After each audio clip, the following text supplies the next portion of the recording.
They're socialist in word and fascist in deed about the socialists. And they had a lot of reason to complain against the socialists. I mean, the socialists have been terrible. The Socialist Party had been the government, done terrible things. But what they needed to do was to win over the base of the Socialist Party to have a common defense against the Nazis. Before the Nazis took power, the Nazis had military organizations. And they would go in and they would attack and kill trade unionists in meetings. They would attack Socialist Party meetings. They would attack Communist Party meetings. And those were the two main parties of the working class. And the Communist Party's policy, this ultra-leftist policy, was a disaster.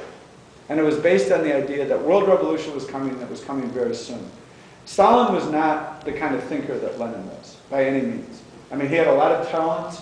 He was a major leader, but he didn't have the political understanding by any means that Lenin did. And the idea that you could predict that revolution was going to come in the next 2 years or 4 years, regardless of the economic crisis that was then raging in the world, was not a smart idea.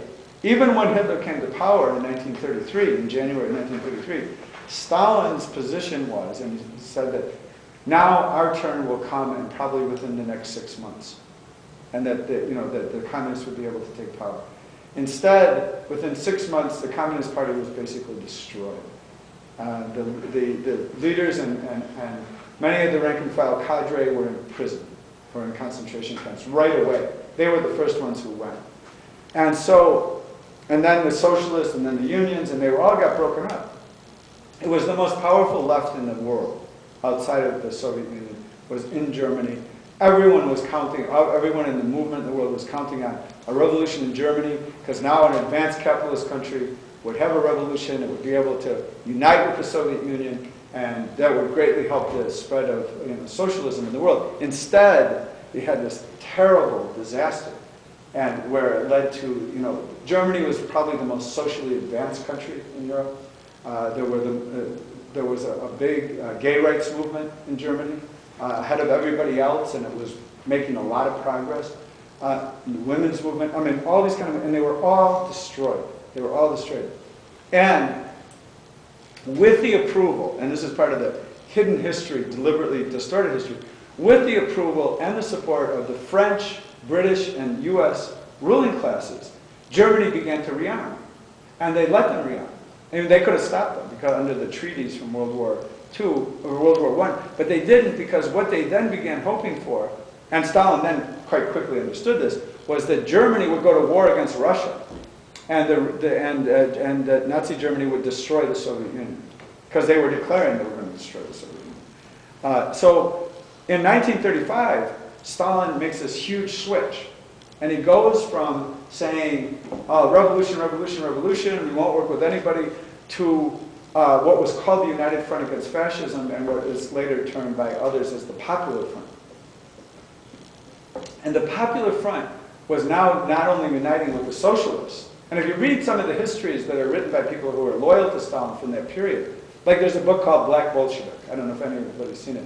Really useful book to read by Harry Haywood. If you can find that book, get that book. It's really worth reading. But there's a very strange part in it where, like, in one chapter, the socialists are social fascists, and in the next chapter, there's a demonstration of the Communist Party and the Socialist Party together, and there's no explanation of how you went from A to B. But inside the Bolshevik Party in the Soviet Union, a large part of the leadership, in fact, everybody in the leadership, understood from the point of view of Lenin and the whole history of the Bolshevik Party that it was impermissible to unite with the bourgeoisie, with even the radical wing of the bourgeoisie in elections and so forth. And now, this is what the Communist parties, they made this sudden switch in 1935 and started not only uniting with the socialists, but with some of the capitalists, the left-wing capitalist parties, or what they called they were called in many countries the radicals, but they were really pro-capitalist. And they also started, because they wanted to have unity and block with them, and this was in the Spanish Civil War, this was in the elections in France and in many other countries, they had to accept the limits, how far those parties could go in terms of what they were standing for. And so they couldn't call, for instance, in Spain, which was a big issue, of present takeovers of the land. The Communist Party began opposing those, the takeover of the factories. because the radical wing of the bourgeoisie could be radical about a lot of things, but they couldn't be radical about taking over bourgeois property. So, and within the party itself, Stalin launched a huge purge of the party, of all the leadership in the party who had grown up in the Bolshevik tradition of rejecting this kind of a political program and regarding it as fatally reformist. And so a large part of the leadership in the purges of 1937 and 38 were wiped out. In fact, by the end of 1938, everybody who had been in the Central Committee of the Bolshevik Party at the time that Lenin died was gone, dead or in prison, mostly dead, except for Stalin himself. And that did huge damage to the party inside the Soviet Union.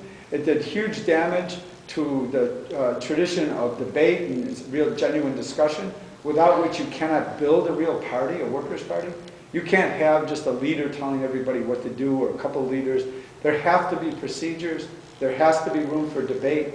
I mean, at some point the debate becomes one where people leave the party, but you know, the thing is you have to be able, there has to be a constant, ongoing, real, living discussion on everything, because everything that comes along is new. Everything is different.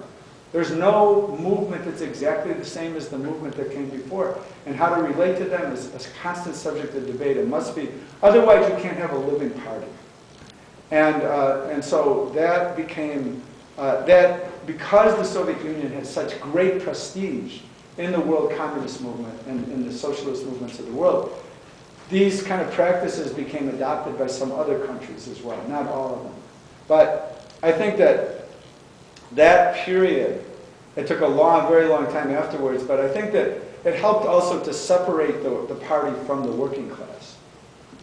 And that's a fatal, that can be a fatal thing. So we don't agree with Stalin's internal policies in the party, and we did not agree also with what in many cases, like in the late 1930s, were really a policy of appeasement after a period of ultra-leftism, a swing way to the other extreme. And this was one of the things that I think was accurate in Trotsky's criticism of Stalin, was that he referred to Stalin as an impressionistic politician, meaning that he would react to things and like swing, he could swing from one extreme to the other extreme very quickly, very, very different than Lenin, who could adapt to all these situations, but who was very centered in his politics and where we're going. And I think Fidel Castro has been very much like that too, like Lenin, not like Stalin. Like Lenin in being able to have a lot of flexibility, but understanding the core values of the revolution and of socialism that had to be adhered to. So we look at this and you say, you know, we believe that Stalin didn't always do bad things. We think Trotsky made contributions. We think Fidel Castro did, and Ho Chi Minh, and Mao Zedong, and other people at then, Che Guevara.